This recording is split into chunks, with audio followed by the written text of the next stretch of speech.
Kecemasan sosial bukanlah sekadar rasa gugup biasa yang muncul ketika kita berada di lingkungan yang baru atau bertemu dengan orang asing. Ini adalah perasaan takut yang intens dan terkadang melumpuhkan saat harus berinteraksi dengan orang lain dalam situasi sosial. Bayangkan dirimu berdiri di sebuah pesta. Tanganmu mulai berkeringat dan detak jantungmu semakin cepat hanya dengan memikirkan percakapan yang mungkin harus kamu lakukan. Pikiran-pikiran negatif mulai bermunculan. Khawatir apakah kamu akan mengatakan sesuatu yang salah atau membuat kesan yang buruk. Sensasi ini lebih dari sekadar rasa malu. Ini adalah ketakutan yang menghantui setiap langkahmu, membuatmu merasa tidak layak, atau bahkan membuatmu berharap bisa menghilang sejenak. Bagi sebagian orang, rasa cemas ini begitu kuat sehingga lebih mudah untuk menghindari pertemuan sosial sepenuhnya, daripada menghadapi ketakutan akan penilaian orang lain. Meskipun kecemasan sosial seringkali membuat kita merasa sendirian, kenyataannya banyak orang yang merasakan hal yang sama. Di Amerika Serikat saja, diperkirakan ada 15 juta orang yang juga bergumul dengan kecemasan sosial. Fenomena ini bukanlah masalah yang terisolasi. Berbagai budaya dan masyarakat di seluruh dunia mengenal kecemasan sosial dalam bentuk yang berbeda. Di Jepang, misalnya, ada sekelompok orang yang dikenal sebagai hikikomori, yang memilih untuk menarik diri dari masyarakat dan mengisolasi diri mereka selama berbulan-bulan atau bahkan bertahun-tahun. Ini menunjukkan bahwa perasaan terjebak dalam kecemasan sosial bukanlah sesuatu yang unik bagi individu tertentu, melainkan masalah global yang memengaruhi banyak orang. Meskipun ada rasa nyaman dalam isolasi, kita sebagai manusia tetap membutuhkan interaksi sosial untuk bertahan dan berkembang, sebab kita pada dasarnya adalah makhluk sosial yang membutuhkan koneksi dengan orang lain untuk merasa utuh dan berdaya. Yang pertama, kenali di mana sorotan itu. Salah satu akar dari kecemasan sosial adalah perasaan bahwa semua mata tertuju padamu, seolah-olah setiap langkah, kata, dan gerakanmu diawasi dan dinilai oleh orang-orang di sekitarmu. Inilah yang dikenal sebagai efek sorotan. Dalam pikiranmu, setiap tatapan dari orang lain menjadi seperti lampu sorot yang memperbesar setiap kekurangan kecil yang kamu miliki. Kamu merasa seakan-akan setiap orang memperhatikanmu dengan seksama, siap untuk mencatat setiap kesalahan yang kamu buat. Namun kenyataannya tidak demikian. Kebanyakan orang terlalu sibuk dengan urusan mereka sendiri, dengan kekhawatiran dan perasaan mereka sendiri, sehingga mereka tidak benar-benar memperhatikan atau menilai setiap gerakanmu. Ini adalah realitas yang sering kita lupakan saat kecemasan sosial mengambil alih pikiran kita. Memahami efek sorotan ini adalah langkah penting dalam mengatasi kecemasan sosial.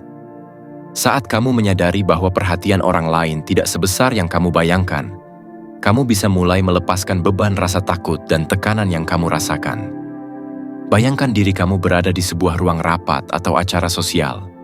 Alih-alih merasa semua mata mengarah padamu, sadari bahwa orang-orang di sekitar mungkin juga merasa cemas dan sadar diri, sama seperti kamu. Mereka lebih fokus pada bagaimana mereka terlihat dan terdengar, bukan pada apa yang kamu lakukan. Dengan menerima kenyataan bahwa perhatian orang lain tidak seintens yang kamu bayangkan, kamu bisa mulai merasa lebih bebas untuk menjadi diri sendiri. Ini bukan berarti kecemasan sosial akan hilang seketika, tetapi menyadari bahwa sorotan itu sebenarnya lebih sering berasal dari pikiran kita sendiri adalah langkah pertama menuju kebebasan yang lebih besar dalam berinteraksi sosial. Yang kedua, atasi keyakinan negatif yang terkait dengan kecemasan sosial.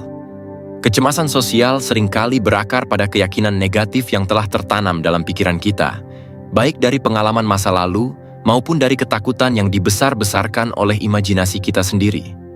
Mungkin suatu waktu, kamu pernah mengalami kejadian memalukan di depan umum atau merasa ditolak saat mencoba berbicara dengan orang lain, dan pengalaman itu meninggalkan bekas yang sulit dihilangkan.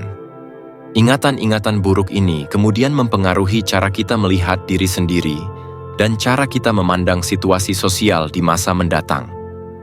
Setiap kali ada undangan untuk bertemu orang baru atau berbicara di depan umum, pikiran negatif segera mengambil alih, memproyeksikan skenario terburuk yang bisa terjadi, dari terlihat bodoh hingga sepenuhnya ditolak. Pikiran-pikiran ini menjadi seperti suara latar yang terus-menerus berbisik. meruntuhkan kepercayaan diri dan memperparah kecemasan yang sudah ada. Untuk mengatasi keyakinan negatif ini, penting bagi kita untuk mengenali dan menantang asumsi-asumsi yang tidak berdasar tersebut.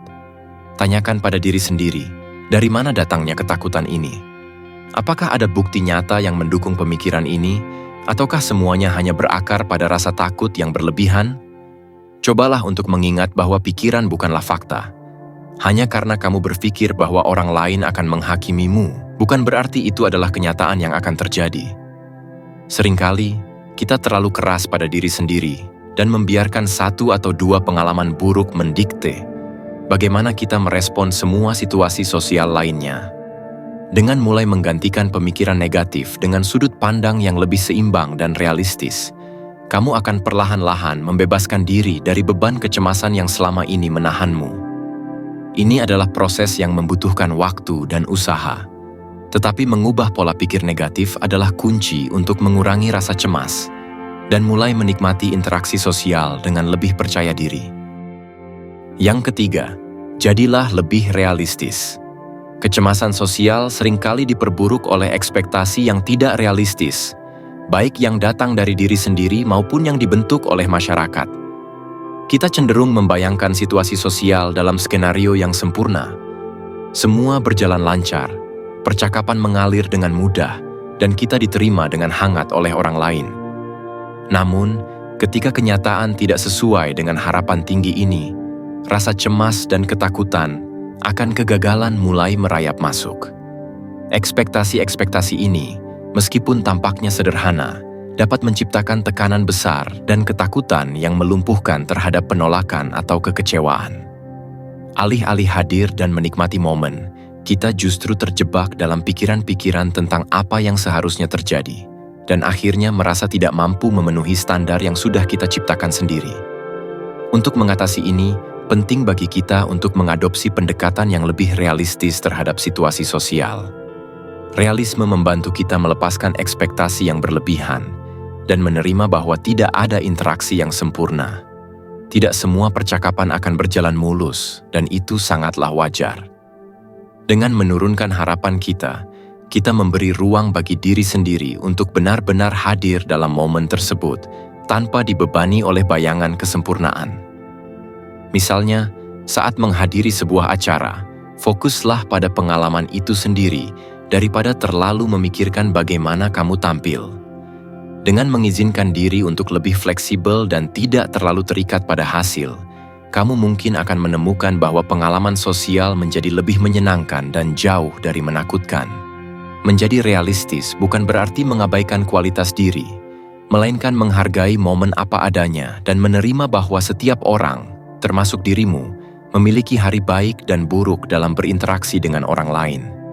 Yang keempat, jadilah lebih tegas. Di balik banyaknya kecemasan sosial, seringkali tersembunyi rasa takut akan penolakan dan perasaan tidak cukup baik di mata orang lain.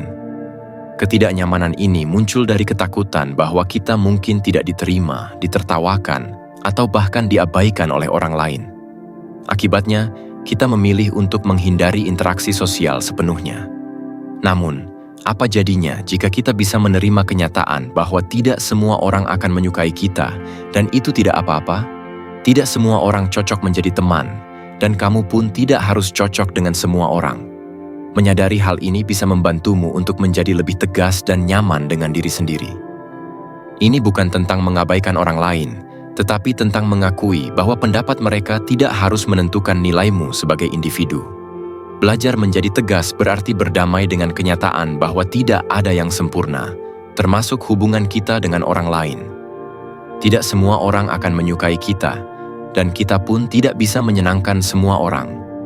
Dengan menerima bahwa penolakan adalah bagian alami dari kehidupan, kita membebaskan diri dari rasa takut yang tidak perlu. Tegas bukan berarti keras atau dingin. Sebaliknya, ini adalah bentuk kejujuran terhadap diri sendiri dan orang lain. Saat kamu berani mengatakan tidak atau menyatakan pendapatmu dengan jujur, kamu sedang membangun kepercayaan diri yang membantu mengurangi kecemasan sosial. Ini juga berarti kamu menghargai dirimu sendiri cukup untuk tidak selalu berusaha memuaskan orang lain dan memahami bahwa nilaimu tidak ditentukan oleh penerimaan orang lain. Menjadi tegas adalah tentang merangkul siapa dirimu tanpa takut akan penilaian dari orang lain. Yang kelima, belajar menghadapi kesalahan. Banyak orang merasa cemas berada di situasi sosial karena takut membuat kesalahan atau mempermalukan diri sendiri di depan orang lain. Bayangkan kamu sedang berbicara di depan sekelompok orang, tiba-tiba lidahmu keseleo atau kata-kata yang keluar tidak sesuai dengan yang kamu maksudkan. Seketika, wajahmu memerah dan kamu merasa semua mata tertuju padamu, menghakimimu. Namun, satu hal yang perlu diingat adalah setiap orang pernah melakukan hal memalukan dalam hidup mereka.